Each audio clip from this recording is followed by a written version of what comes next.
The broadcast is now starting. All attendees are in listen-only mode. Buenas tardes.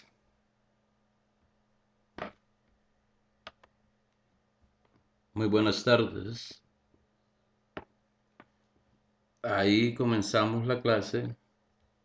Estamos cambiando la señora que anuncia. Ahora tenemos una señora que habla en inglés. Y usted, como ya maneja el idioma, entendió que la clase comienza. Bueno, bienvenidos a esta clase del lunes de física. Y ustedes, los que están viendo ahí en pantalla, es el tema que vamos a mirar. Es primera ley de la termodinámica.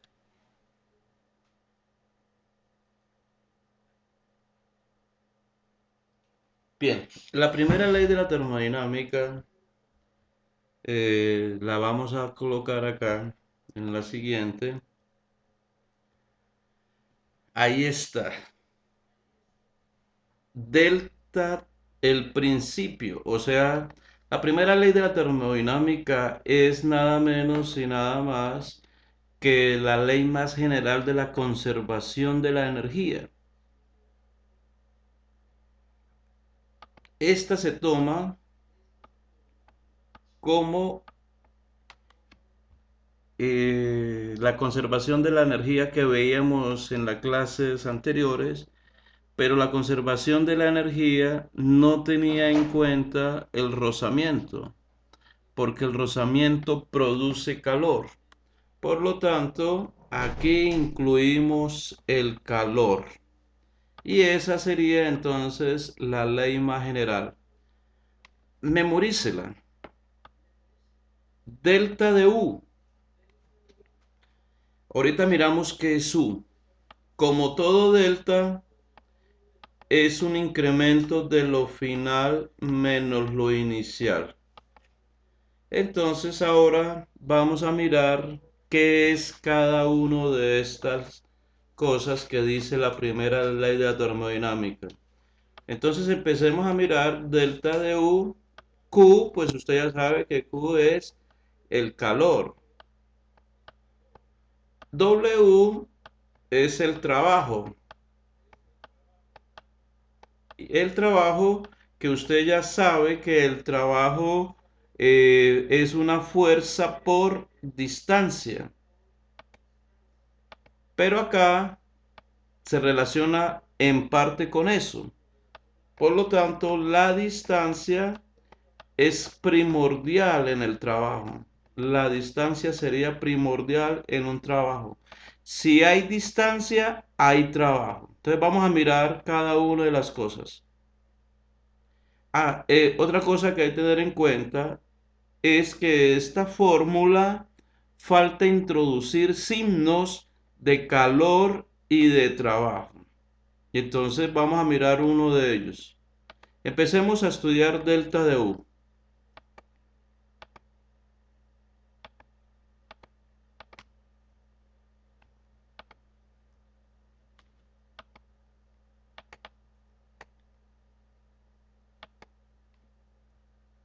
Listo. U, energía interna. Aprendas el nombrecito. ¿Qué significa U? La energía interna. Entonces, lo que sigue no se lo aprenda, sino escúchelo. Es la energía que tienen todos los cuerpos. Está asociada a los átomos y a las moléculas que lo forman. Es decir, es la energía atómica, la energía química, debido a los enlaces, la energía cinética, debido al movimiento de los átomos y las moléculas, la energía potencial, debido a la interacción entre las moléculas. Recuerde que las moléculas, un abismo para una molécula puede ser 1 milímetro.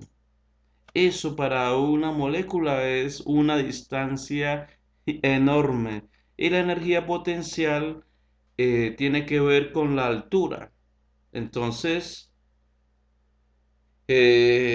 una suma de todas esas energías es la energía interna. ¿Qué es la energía interna? Usted apréndase, es la suma de muchas energías, de todas estas que están nombrados acá, la energía rotacional, la energía de vibración, la energía nuclear, bueno, de todas esas energías. Pero lo que usted debe más aprenderse es lo siguiente, que la energía interna únicamente depende de la temperatura y lo hace de una manera directa. Entonces, eso sí apréndaselo de memoria. ¿De qué depende la energía interna? Únicamente de la temperatura.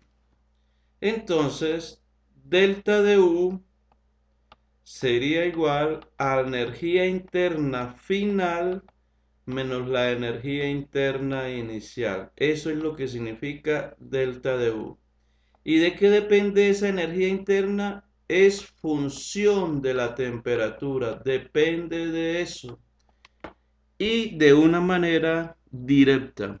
Proporcional no, pero sí de una manera directa. Entonces, una vez que se haya grabado qué es U y de qué depende, pues vamos a mirar otros aspectos de la primera ley. Entonces, grabado, la energía interna depende únicamente de la temperatura.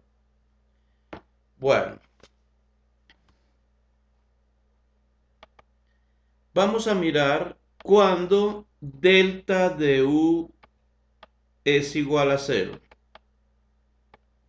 Ojo, lo que vamos a mirar es delta de U igual a cero, no cuando U final sea igual a cero o la U inicial sea igual a cero, porque esto es imposible.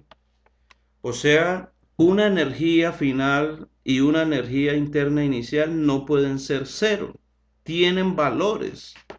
Lo que sí puede ser cero es delta de U. ¿Y cuándo delta de U es cero? Pues muy sencillo, sabemos que delta de U es una resta entre lo final y menos lo inicial. Esta resta puede ser cero. El resultado de esta resta es cero. ¿Cuándo es cero esa resta? Pues cuando lo final sea igual a lo inicial, esta resta me daría cero. Entonces, ahí delta de U vale cero. Entonces, delta de U es igual a cero si U final es igual a U inicial. ¿Y cuándo sucede eso? Cuando U final y U inicial son iguales en dos cosas. Primera, en un ciclo y segunda, en un proceso isotérmico. Entonces, ahí delta de U vale cero. ¿Cuándo? En un ciclo. ¿Y cuándo más? En un proceso isotérmico. Veamos la explicación. ¿Qué es un ciclo? Pues un ciclo es cuando algo parte de un punto, da una vuelta y regresa al mismo punto. Es decir, salió de un lugar y regresó al mismo lugar. Ahí tenemos un ciclo. Entonces, cuando algo regresa al mismo punto, por supuesto, lo final y lo inicial son iguales. Entonces, como llegó al mismo sitio de partida, entonces la energía interna final y la energía interna inicial en esa parte vale lo mismo, porque es el principio y el fin es el mismo. Por lo tanto, los dos valores son iguales y delta de U me vale cero. Delta de U es igual a cero. Entonces, ahí está la explicación por qué delta de U vale cero en un ciclo. Porque regresa al mismo punto de partida. Bueno. Proceso isotérmico. Dijimos que delta de U o la energía interna depende de la temperatura, es función de la temperatura. Proceso isotérmico significa, este sufijo significa igual.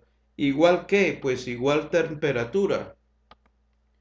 Entonces, en una temperatura igual, no me va a cambiar la energía interna. Entonces, la energía interna final es igual a la energía interna inicial en un proceso isotérmico, ya que si la temperatura o la energía interna depende de la temperatura y si la temperatura permanece constante, entonces la energía interna permanece constante.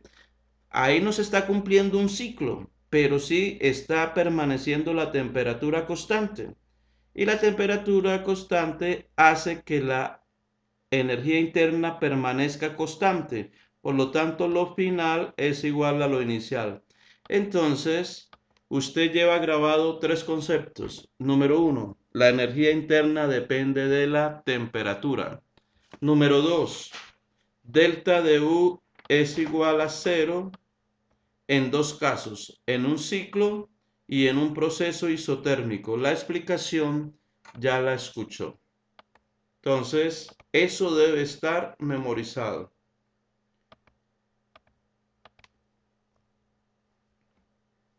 Bueno, les dije que W era trabajo, ¿sí? Trabajo. W es trabajo. Y el trabajo puede ser positivo y el trabajo puede ser negativo. Bueno, estamos estudiando la primera ley de la termodinámica. En ciclos, ¿dónde se utiliza la primera ley de la termodinámica? Primero, ya dije que en una nevera usted tiene un gas y ese gas pasa por ciclos termodinámicos para enfriamiento de los alimentos. Ese gas es bien frío. Entonces, cuando algo se acerca, algo frío, se acerca a algo caliente, entonces todos ya sabemos que lo caliente se vuelve frío y lo frío se vuelve caliente, de tal manera que llegan a una misma temperatura. Entonces, el gas se volvió caliente, pero para volver a enfriar tiene que volverse frío. Entonces ahí en la nevera ese gas va pasando por diferentes estados. Sí, ese gas va pasando por diferentes estados. Y como va pasando por diferentes estados, esto va sufriendo algo que se llama ciclo termodinámico. Bueno, entonces vea lo siguiente. Nosotros vamos a tener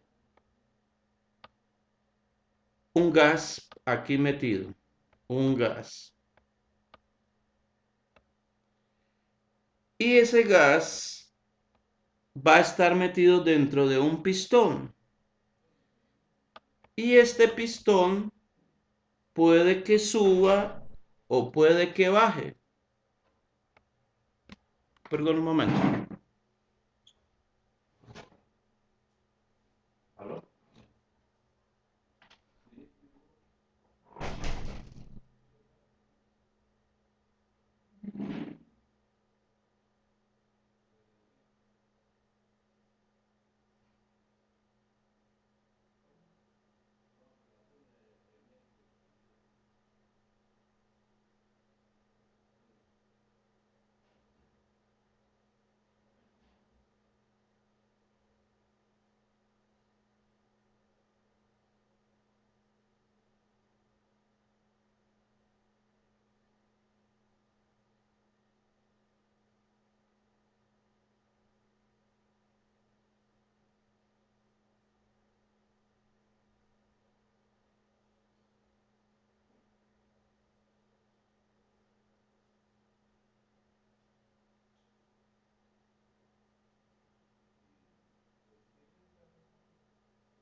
Bien, seguimos, que pone acá un inconveniente, pero seguimos acá.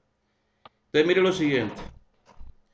Este gas puede aumentar su volumen a medida que si se pone calor, aumenta el volumen. O el gas puede disminuir su volumen, ¿sí? Entonces, el trabajo está relacionado con la distancia. La distancia es la que se mueva esto hacia arriba o la que se mueva esto hacia abajo. Entonces, ¿qué significa? Que la distancia aumenta en una expansión. Expansión significa aumentar volumen. Y comprimir significa disminuir el volumen. Ojo con eso. Entonces, ese trabajo es positivo si disminuye el volumen. O sea, disminuye el volumen. Ojo, a eso hay que tenerlo claro en las leyes de signo. Un trabajo es positivo si disminuye el volumen. Y un trabajo es negativo, eh, perdón, no al contrario, es positivo. Aquí vamos a corregir, vamos a corregir. Si el volumen disminuye, es compresión. El trabajo es negativo. Un trabajo es negativo si el volumen disminuye. Y es positivo, o sea, en expansión, si el volumen aumenta. O sea, el sistema hace trabajo. Cuando el sistema hace trabajo se considera positivo. O sea, el volumen aumenta. Cuando algo aumenta, delta de B es mayor que cero. Usted se debe grabar lo siguiente. Volumen aumenta, trabajo positivo. Volumen disminuye, trabajo negativo. ¿Y cuando el trabajo es cero? Pues el trabajo es cero cuando el volumen ni aumenta ni disminuye, es decir, cuando el volumen es constante. Bueno, entonces vamos a grabar lo que acabamos de decir. Trabajo positivo si el volumen aumenta. Trabajo negativo si el volumen disminuye. Trabajo cero si el volumen es constante. Constante significa que eso no se mueve. Cuando el volumen es constante significa que nada se mueve. Por lo tanto, el trabajo ahí es igual a cero. Entonces, ahí está la ley de signos para el trabajo. Una expansión, trabajo positivo. Una compresión, trabajo negativo. Volumen constante, trabajo cero. Bueno, entonces esa es la ley de cómo se calcula el trabajo. Bueno, lo que usted debe tener en cuenta es que si a usted le dan una gráfica de presión contra volumen, entonces el área bajo la curva de presión-volumen, eso se calcula el trabajo. Esto que yo estoy haciendo es el trabajo. ¿Cómo se calcula el trabajo? El área bajo el diagrama presión-volumen. Si a usted aquí estamos calculando el trabajo. Entonces aquí tengo la presión y todo esto que está rayado hacia abajo es el área bajo la curva. Entonces, el área bajo la curva. ¿Pero bajo cuál curva? Bajo la curva de presión contra volumen, eso me da trabajo. Entonces, otra cosa que hay que grabar. Sobre todo, las preguntas encajan sobre este concepto. ¿Cuándo se calcula ¿Y cómo se calcula el trabajo? El trabajo es el área que hay bajo la curva en un diagrama presión-volumen. A veces hay diagramas de temperatura contra volumen y este es el diagrama. Entonces no se le ocurra calcular que el área bajo la curva en un diagrama de temperatura contra volumen igual a trabajo, no. Pilas con eso. Es claro que es presión contra volumen. Y ahorita vamos a mirar preguntas que tocan este ítem.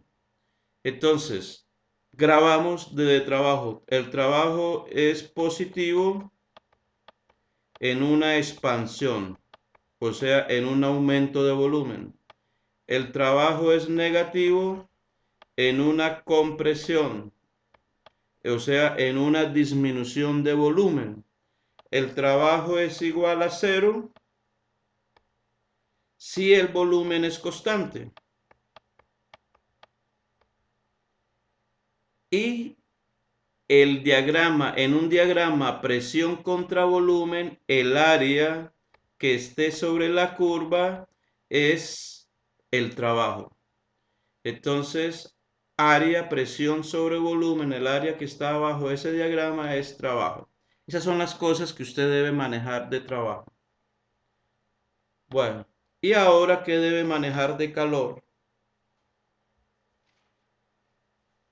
Bien, el calor es positivo si entra calor al sistema. El sistema se le llama al gas. Eso se llama al sistema. Si el calor entra al sistema, es decir, si yo estoy calentando el gas, entra calor al gas, ese calor es positivo. Ojo, si yo estoy calentando al gas, ese calor se llama positivo. Y si yo le estoy sacando calor al gas, estamos sacando calor, es decir, estamos enfriando algo, ese calor se convierte en negativo. Entonces, el calor es negativo si enfriamos. El calor es positivo si calentamos el gas. ¿Y el calor cuando es cero? El calor es cero, por supuesto que cuando ni enfriamos, ni entra ni sale calor. Es decir, está aislado térmicamente. Ojo con esto. Aislado térmicamente significa que estamos protegiendo algo para que ni entre ni salga calor. Y a eso aislado térmicamente también se le dice proceso adiabático. Ojo con ese nombre, adiabático. Adiabático. ¿Qué es un proceso adiabático? Un proceso adiabático es aquel en que ni entra ni sale calor. Calor igual a cero. Proceso adiabático. Bien. Ahí están las cosas que usted debe memorizar de la primera ley. Volvamos entonces a la primera.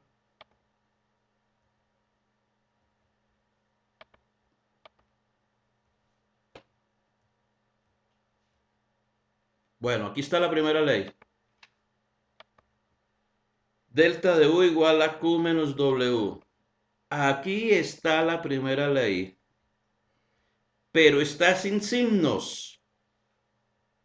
Entonces, siempre pregúntese, por ejemplo, de Q.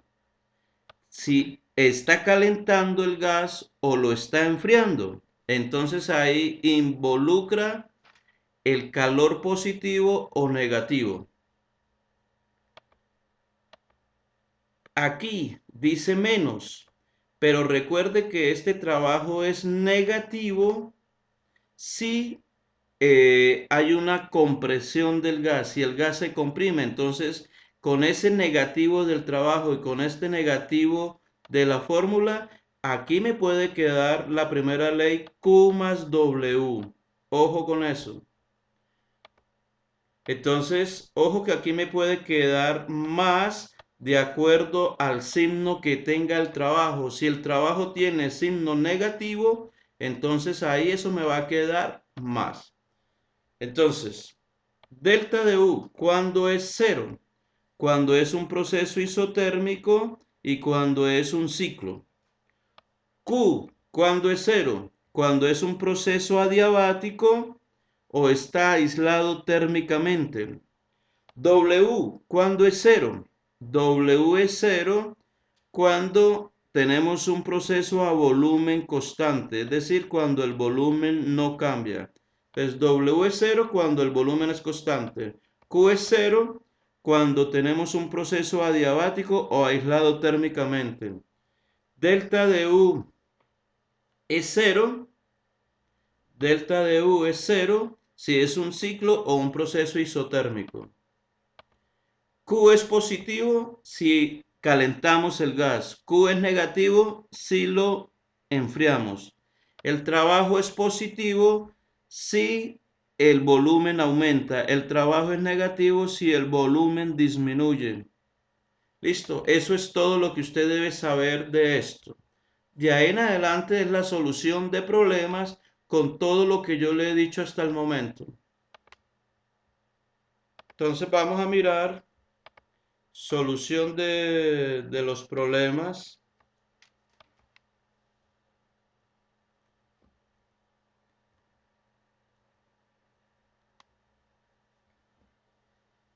Resumen, dice acá. El proceso isobárico. En un proceso isobárico es la presión constante. Proceso adiabático. El proceso adiabático es donde Q vale cero. Vamos a repasarlo o aprender estos nombres. ¿Qué es un proceso isobárico? Un proceso isobárico es donde la presión es constante. Grábese y copie ese nombre, porque últimamente los están colocando en las preguntas. ¿Qué es un proceso adiabático? Proceso adiabático es el donde el calor es igual a cero. ¿Qué es un proceso isocórico? Es aquel en que el volumen es constante. Cuando el volumen es constante, le decimos isocórico. Isotérmico, ya dijimos que es cuando la temperatura es constante. Cuando la temperatura es constante, ahí tenemos un proceso isotérmico. Bueno, entonces vea las cosas que hemos aprendido hoy. Isobárico, presión constante. Adiabático, calor igual a cero. Presión constante. Isocórico, volumen constante. Isotérmico, temperatura constante. Espero que haya quedado claro los nombres y los haya anotado porque son importantes hoy en día para responder a las preguntas. Bueno, primera pregunta. Tienen 3 minutos para analizarla.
Bien, entonces vamos a mirar la respuesta a esta pregunta.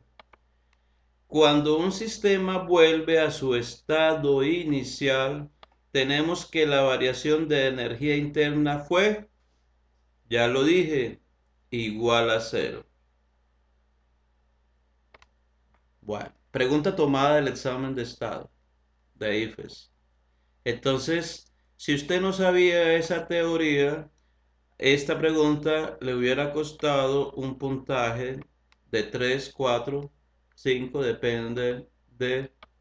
Generalmente las preguntas de termodinámica valen bastante, no porque sea el tema duro, sino porque en muchas partes no la alcanzan a ver. Entonces se vuelven y la gente desconoce por completo la teoría. Entonces aquí la respuesta es esto. Siguiente pregunta.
Bien, usted ya pensó algo.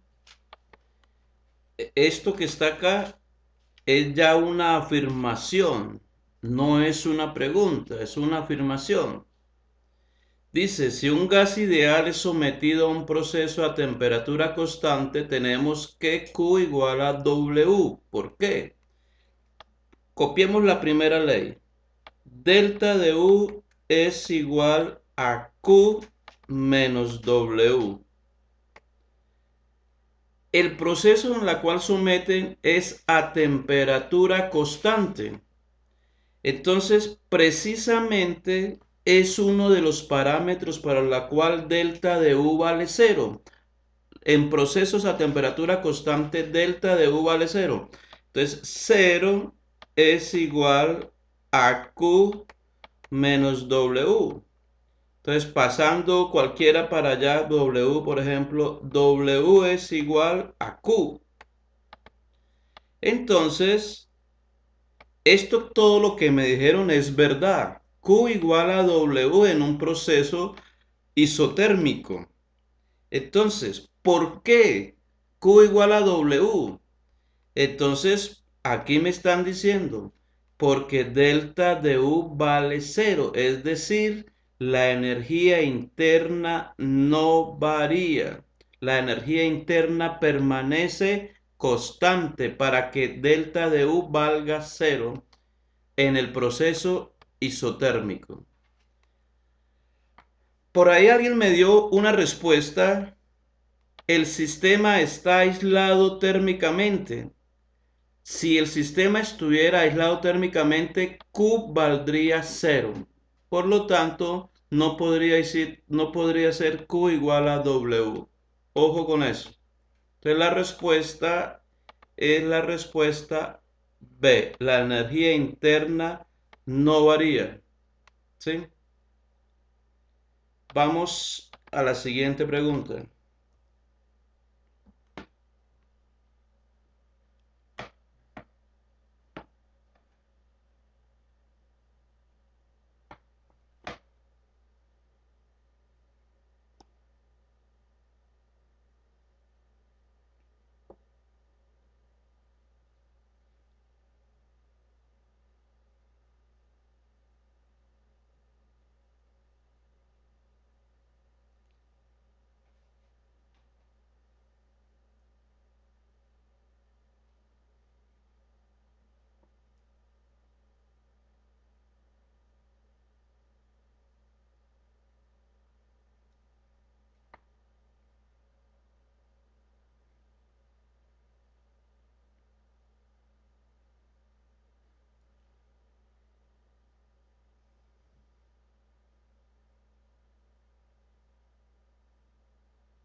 Bien,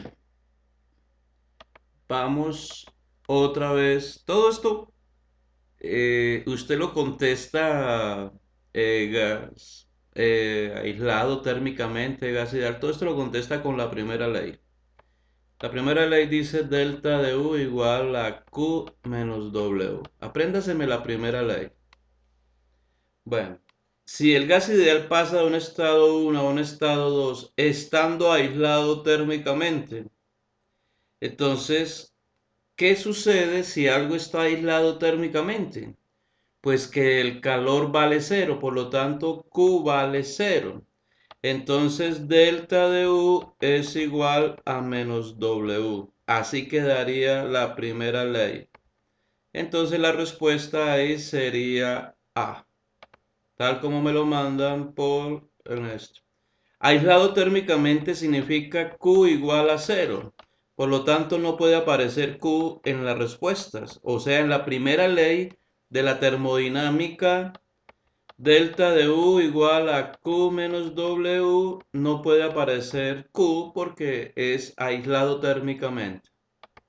Entonces, veamos la siguiente pregunta.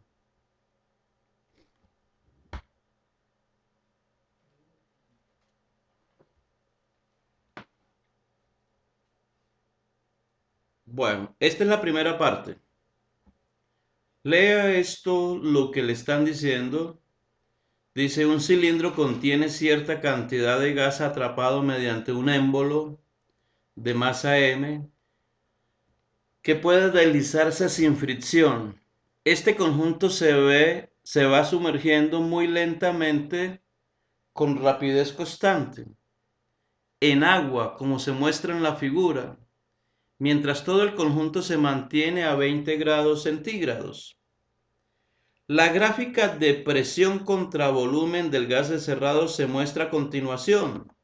Mire la gráfica. Ojo, la gráfica que me están dando es presión contra volumen. Y recuerde, ya sabe que una gráfica de presión contra volumen, el área bajo la curva, me da ¿qué? Trabajo. El área bajo la curva me da trabajo. Entonces, mire, la curva es esta. Luego el área bajo la curva sería esto. Entonces, precisamente, aquí estaban hoy, precisamente lo que me hacen referencia es cuál es el trabajo que hizo esto. Entonces, vamos a ver si usted sabe calcular áreas bajo la curva. Aquí están las respuestas. A menor que 1,8 julios. Recuerde que trabajo se da en julios. Casi igual a 4 julios.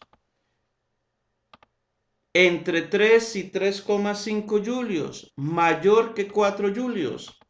Entonces, yo le voy a dejar a usted el trabajo de que haga el trabajo de calcular el trabajo. ¿Listo? Vamos a ver si usted sabe calcular área bajo la curva. Entonces, hágale ahí a ver cómo le da, cuál respuesta me da. Vamos a darle unos 3 minutos.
Bueno, levante la mano el que tenga una respuesta y pueda participar.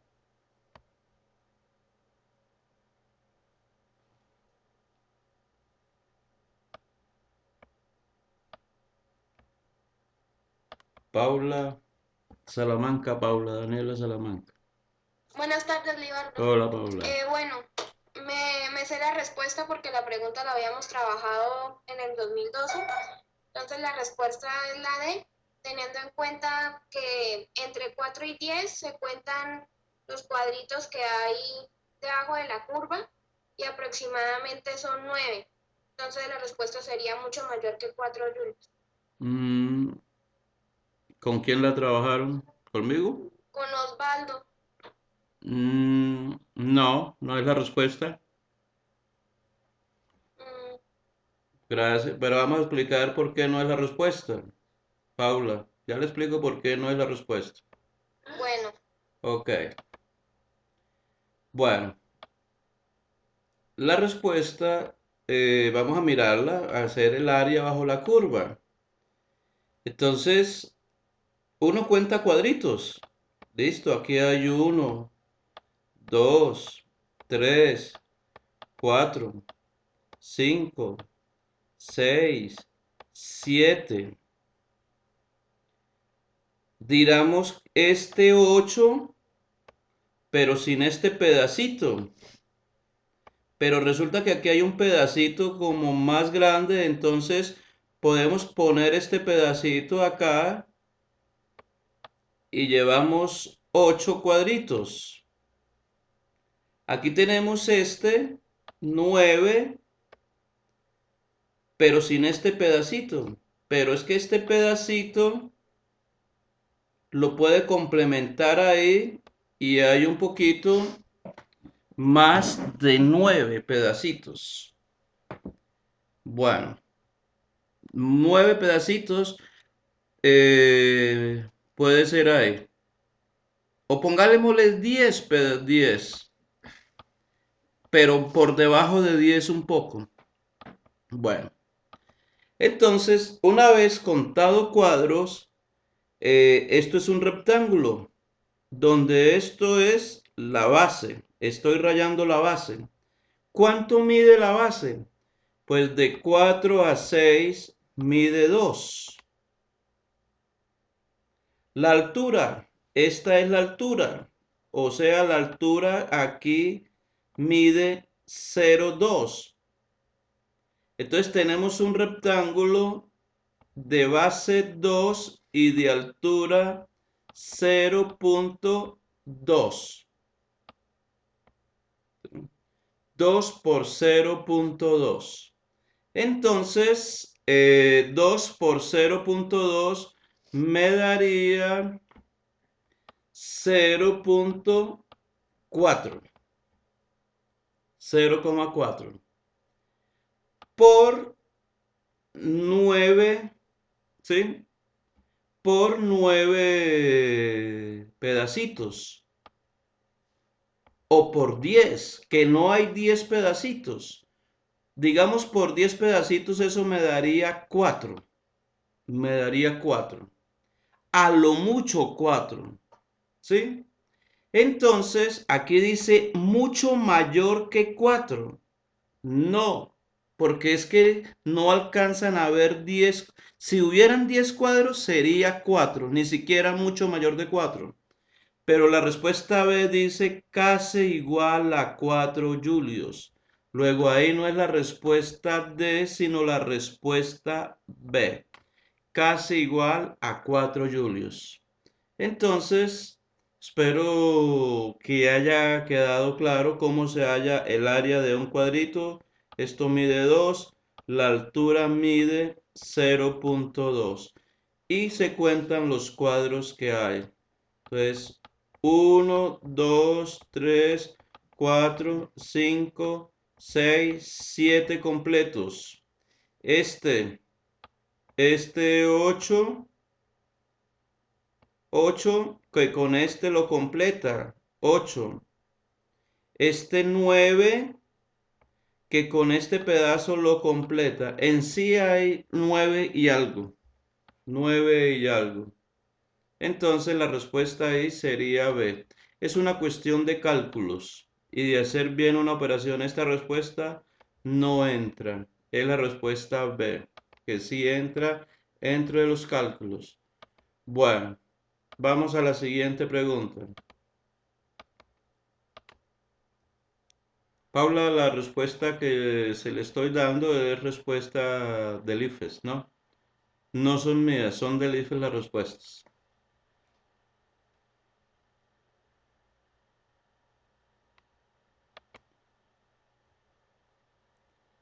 Bueno, yo quiero que miren esto.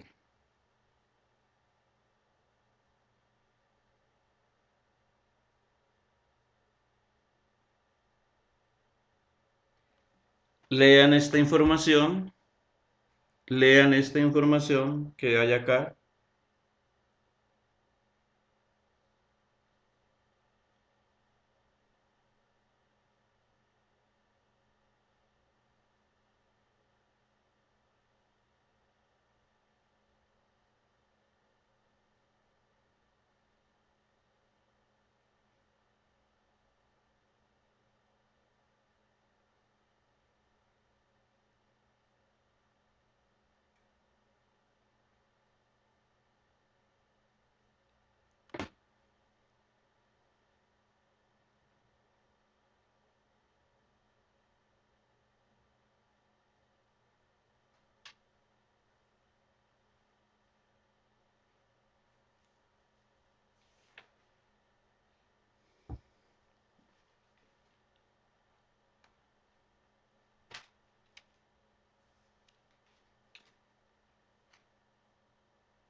Bueno, la información me está diciendo casi a los números, no importa acá, ¿sí?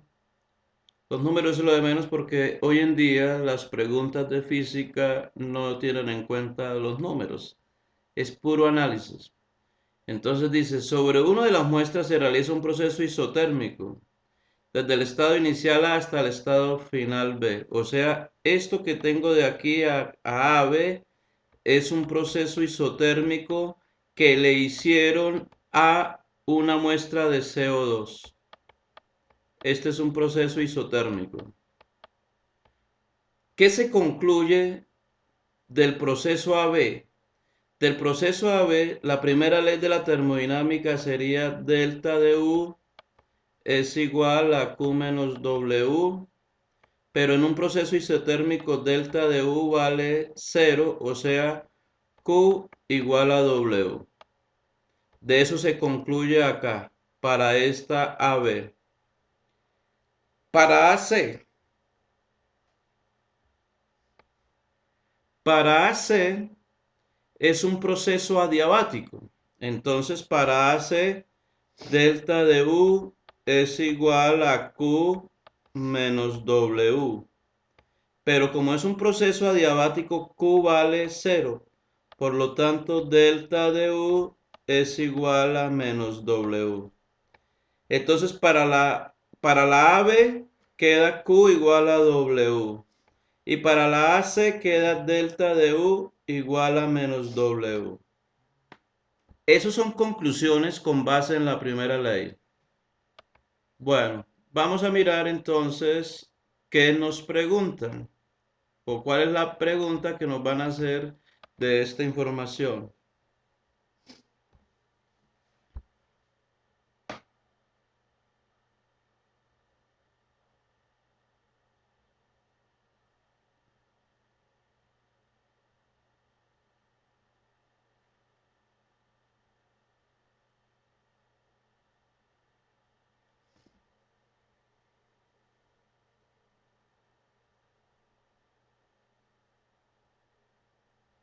Bien, voy a contestar a la pregunta en base a lo que se dijo. Entonces, teniendo en cuenta que el trabajo representa el trabajo hecho por el CO2 y Q el calor absorbido por CO2, se puede afirmar que yo ya dije en el anterior que el calor de una de ellas era igual a 0. ¿Por qué? Porque era un proceso adiabático. Adiabático. Entonces, Ojo, en el AB, el proceso AB, nos quedaba que Q igual a W, recordemos eso. Y en el proceso AB, AC, en el proceso AC nos quedaba que delta de U era igual a menos W. Luego en el proceso AC no había calor, o sea, calor en AC no existe. Por lo tanto, esto no se cumple ahí. Bueno, ahora estamos hablando de trabajo. Vamos a mirar la respuesta A y la respuesta D. Tenemos diagrama PB. Aquí los he separado. El proceso AC lo he separado. Acá lo ve usted, lo he separado. Y el proceso AB lo he separado. Recuerde que el trabajo es el área bajo la curva. Entonces, el área bajo la curva, este es el trabajo sobre AC y este es el trabajo sobre AB. La pregunta, ¿esa área que usted ve es igual para ambos? No. Por lo tanto, el trabajo de AB y el trabajo de AC no pueden ser iguales. Por lo tanto, ya anulamos esta y ya anulamos esta. Y ahora yo veo que el trabajo de AB es mayor que el de AC. Sí, usted ve en la curva que esta área que usted tenemos acá es mayor que esta área. Por lo tanto, hay mayor trabajo en AB, que la respuesta sería la respuesta C. Bueno, entonces, en el día de hoy, ¿sí? En el día de hoy, hemos hecho la primera ley de la termodinámica, ¿sí? Hemos grabado la primera ley y nos hemos basado en la información que les di, en la información teórica. Delta de U igual a Q menos W. Entonces, ya sabemos cuándo delta de U es 0. Ya sabemos cuándo el calor es 0 y cuándo el trabajo es 0. Ya sabemos cuándo el calor es positivo y cuándo es negativo. Lo mismo que el trabajo positivo y negativo. Y sabemos que el trabajo es el área bajo la curva que hay en un diagrama presión-volumen. Fíjese que acá en la pregunta anterior nos pusieron a calcular el trabajo, o sea, el área que hay ahí. Pero acá simplemente me están dando las gráficas y se puede concluir quién tiene más trabajo, el AB o el AC. Entonces, todas estas preguntas las vamos a seguir trabajando. Ahorita en la tarde, como todo me tocó correrlo para la tarde, entonces también tengo que acortar por hoy la clase. Hoy la clase solamente la puedo dar de 1 hora, ya que ahorita tengo una clase con docentes. Entonces, para los que no saben, tengo unas conferencias muy importantes el día de mañana y el día miércoles. Sí, sí, ok, Natalia. Unas conferencias muy importantes de preparación a mi profesión en el día de mañana y en el día miércoles, que yo les decía, viene una de las personas más importantes en estas temáticas. Entonces, voy a estar trabajando en esas conferencias, o mejor dicho, asistiendo, preparándome, porque una de las cosas que a mí me gusta en la vida es prepararme O sea, no importa que ya vaya a cumplir 50 años, este año cumplo 50, todavía estoy muy joven y todavía puedo aprender bastante.